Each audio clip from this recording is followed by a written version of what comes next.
Alright, hey guys, I'm gonna try to do a video of the tournament holes this week. It is like the Wine Valley Championship or something or other. First I'm gonna go to my bag. This first hole has been a par 3. I'm probably gonna put a driver that has some backspin on. Now I haven't really been upgrading Thors and I kind of regret it because it'd be a lot better at like a Tour 5 right now. And the way these master tournaments are going, they're pushing a lot of drivers on par 3s for master, which is kind of the way it goes. It's a bit unfortunate. I don't know for sure that I'm going to have to hit that, but there's a chance. And if it comes up, it makes this shot a lot easier.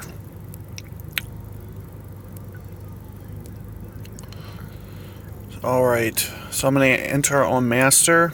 The main reason I'm actually doing this is just for those berserker balls more so than anything, because I feel like I could drop down an expert and just have a much easier road to winning. I've been really having a lot of trouble on this master, mainly because you can't practice the setup at all.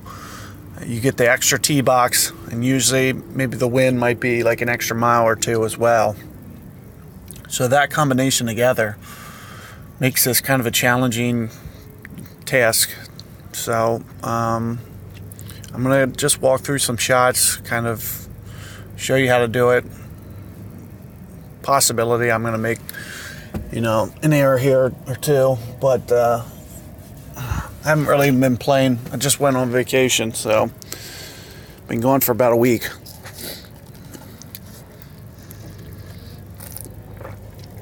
So I've just been casually playing this game, not too often.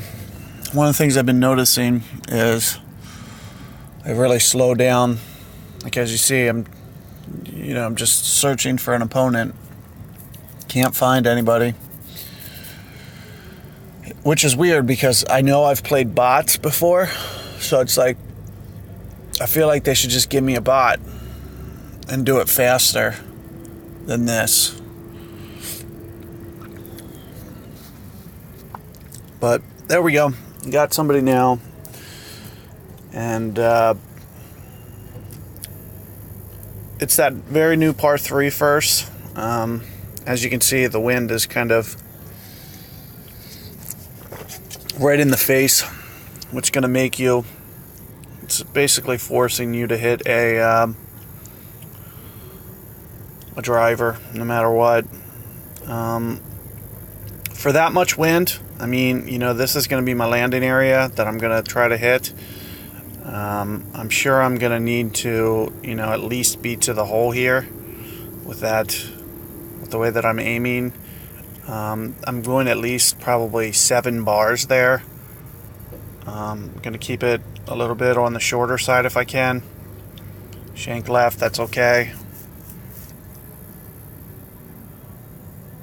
I hope that rolls off. Okay. It's a little deep. Probably only needed maybe 6 bars of, like if you're counting rings, maybe about 6.5 bars. There's a false front there that you want to try to hit, which is like right on the front of the green.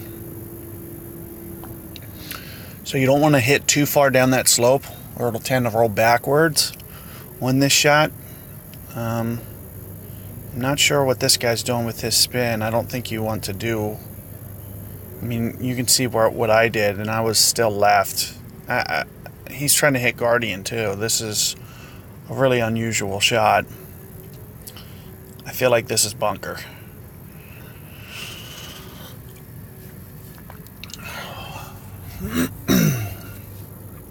So he really has his work cut out for him there. I expect to make this one. I'm just gonna, I've been focusing more on dunks, so I'm just gonna, roll with that. Just try to dunk this. I think, I just need to put it, right outside the hole like that, and that should be good. I'll backspin it, sure, but really hoping I don't miss this one. baby shank. Baby shanks from that close really don't matter. So as you see, I usually rush the shot and just do it on one pass because it really doesn't matter. Yeah, if you shank it a little bit, it's really not going to. It's not really going to help you, or it's not really going to hurt you. Should I say? You're not gonna. If you look at your bullseye from that close, it's usually smaller than the hole. So it's like anywhere inside that bullseye, and it's still going to land somewhere inside that hole.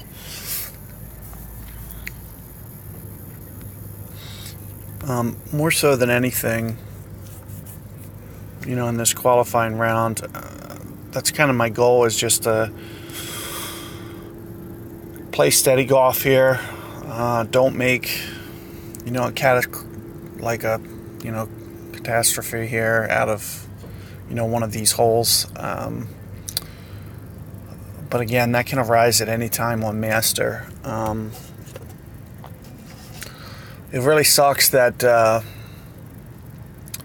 they had that tournament glitch on Monday, because through the first 3 holes, I had all the good shots that I had, and then I feel like if I could have got those eagles on 4 and 5, I would have been set, because I got hole 3, and hole 3's a bit challenging this time around.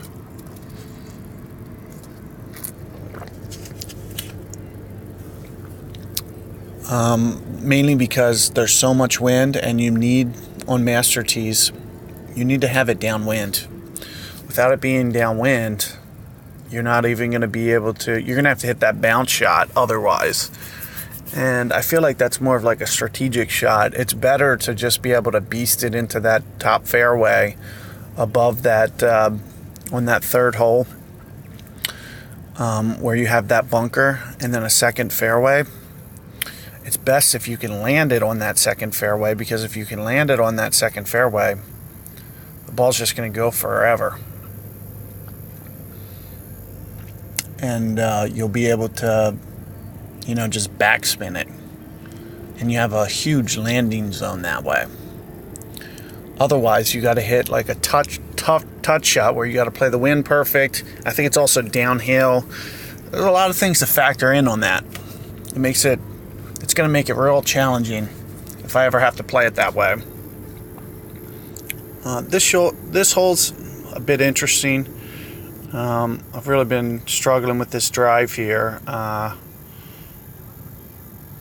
And of course, I forgot to change my bag back. Of course, why would I remember to do that? So, in addition to everything that I already have to do, I'm going to have to do this with floors as well.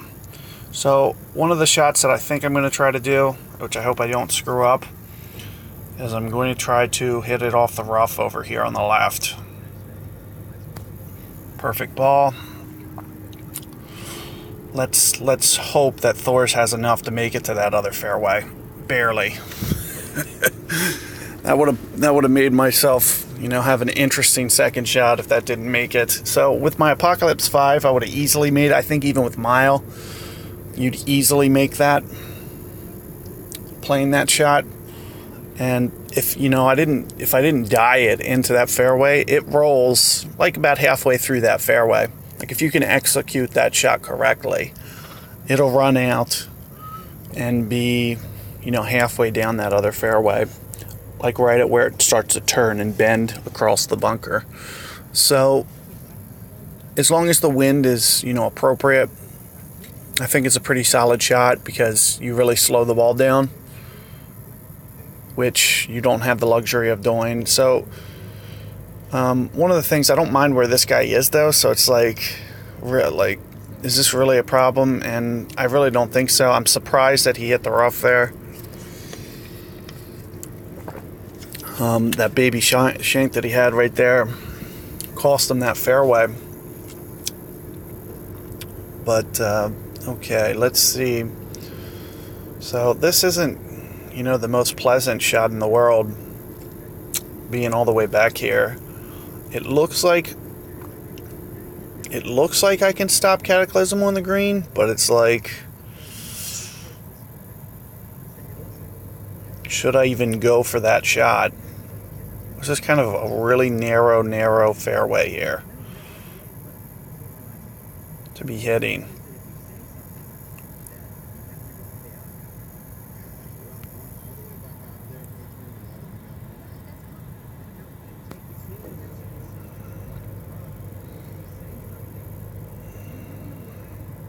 And that's kind of the best I could do if I wanted to hit it onto the green.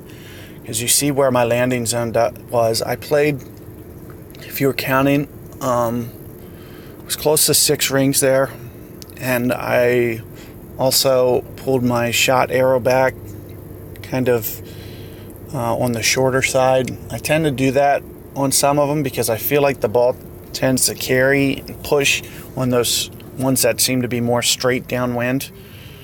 I'm not sure you really want to be where I am.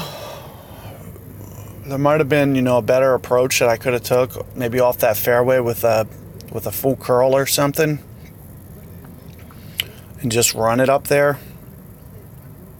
But I definitely don't think I was gonna, be able to make it that way, and that's why I was just like, well, just play it safe, hit it into the green. What's nice about this putt is it is downhill, so you don't need as much power to get there, which really helps you for your accuracy.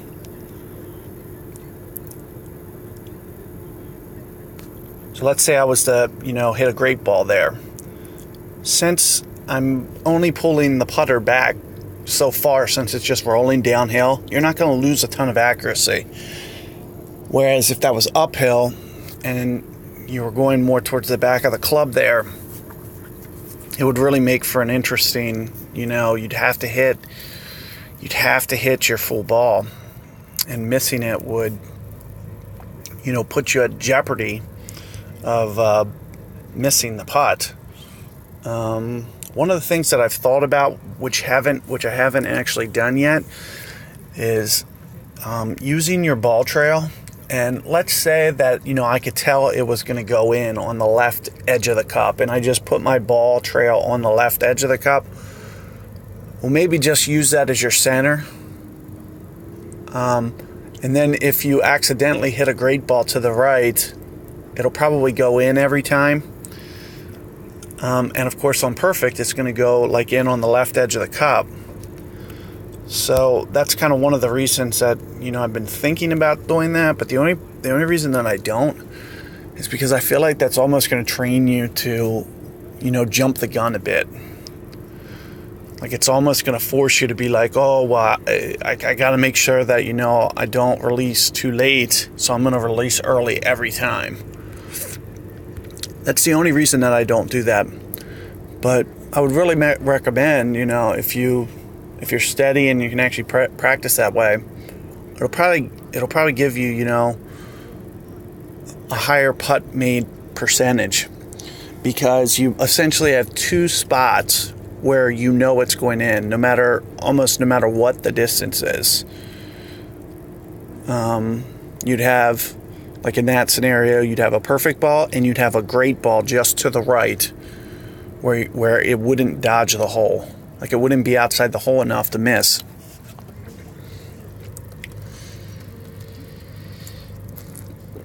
It ups your chances, it gives you 2 chances to make instead of 1.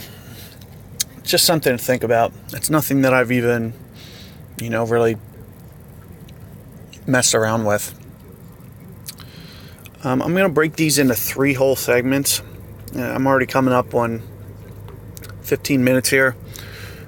And we haven't even played a playoff hole, so these videos can get quite long. And more so, it seems like, I've wasted at least 2-3 minutes just right in here searching for games. So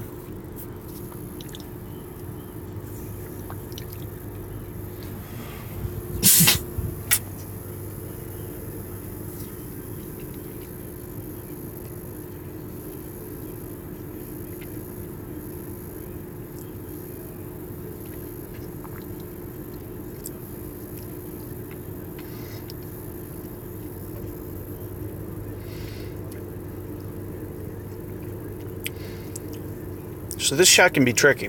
It's downwind, also downhill, which is going to accentuate like how, I keep seeing guys do that. They dodge it into that rough. It's best to hit that first fairway. Even if you don't hit it at the very tip, I feel it's best, especially downwind. Your ball's going to project so much more.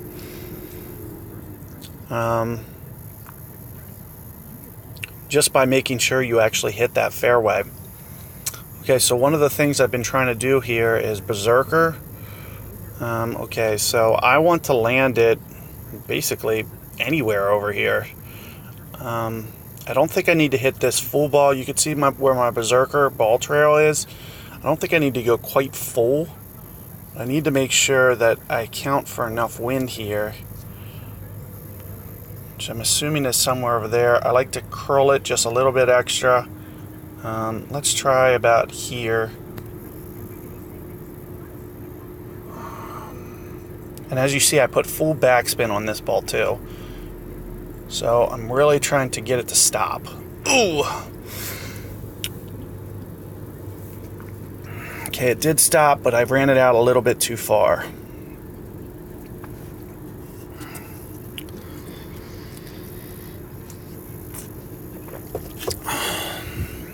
Towards the back of the green like that, I feel like I'd almost prefer the fringe.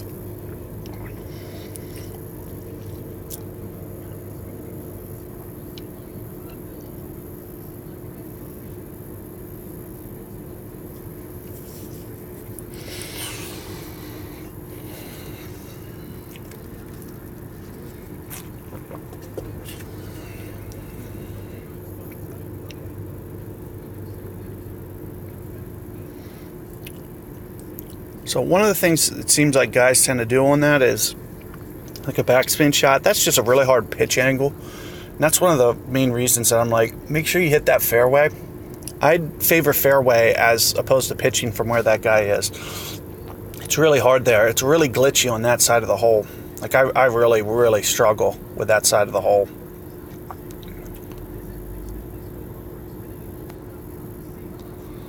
Perfect ball.